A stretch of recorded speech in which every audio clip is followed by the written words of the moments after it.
પોરબંદરમાં મધ દરિયામાં ધ્વજવંદન કરવામાં આવ્યું હતું।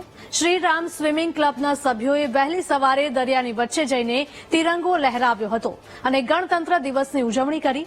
મહત્વનું છે કે પોરબંદરના શ્રીરામ સ્વિમિંગ ક્લબના સભ્યોએ શિયાળાની કડકડતી ઠંડીમાં સૂર્યના પ્રથમ કિરણ સાથે મધ દરિયામાં તિરંગો લહેરાવવાની પરંપરાને છેલ્લા 25 વર્ષથી જીવંત રાખી છે। 76મા ગણતંત્ર દિવસે 100થી વધુ સભ્યોએ દરિયામાં ધ્વજવંદન કર્યું હતું। દેશ પ્રત્યે લોકોમાં જાગૃતિ આવે અને દેશ પ્રત્યે વધુ પ્રેરણા મળે તેવા ઉદ્દેશ્ય સાથે પરંપરાગત રીતે આ શ્રીરામ સ્વિમિંગ ક્લબ સમુદ્રમાં ધ્વજ લહેરાવે છે।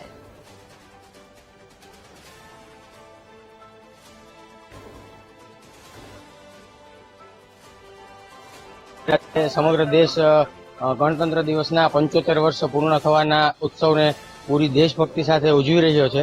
ત્યારે પોરબંદરની એક સંસ્થા શ્રીરામ સ્વિમિંગ ક્લબ કે જે છેલ્લા 2 દાયકા કરતા વધારે સમયથી દર વખતે 26મી જાન્યુઆરી અને 15મી ઓગસ્ટે મધદરિયે ધ્વજવંદન કરે છે।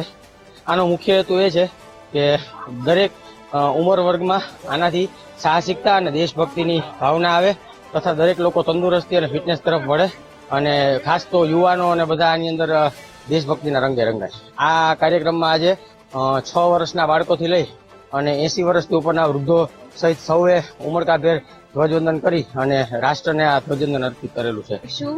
અહીંયા અમારા પોરબંદરમાં બહુ જ વર્ષોથી દરિયાકાંઠે અમારા ધ્વજવંદન થઈ રહ્યું છે। આ કાર્યક્રમ અમારો સી સ્વિમિંગ ક્લબ છે અને એ દ્વારા અમારે અહીંયા ધ્વજવંદનનો કાર્યક્રમ થઈ રહ્યો છે। આટલી કડકડતી ઠંડીમાં જ્યારે લોકો સ્વેટર પહેરીને બહાર નીકળી નથી શકતા ત્યારે અમારા અહીંયા બધા મેમ્બર્સ ધ્વજ લઈને દરિયાના અંદર આટલી ઠંડીમાં ધ્વજ લહેરાવા જાય છે। અમારા માટે ખૂબ જ ગર્વની વાત છે।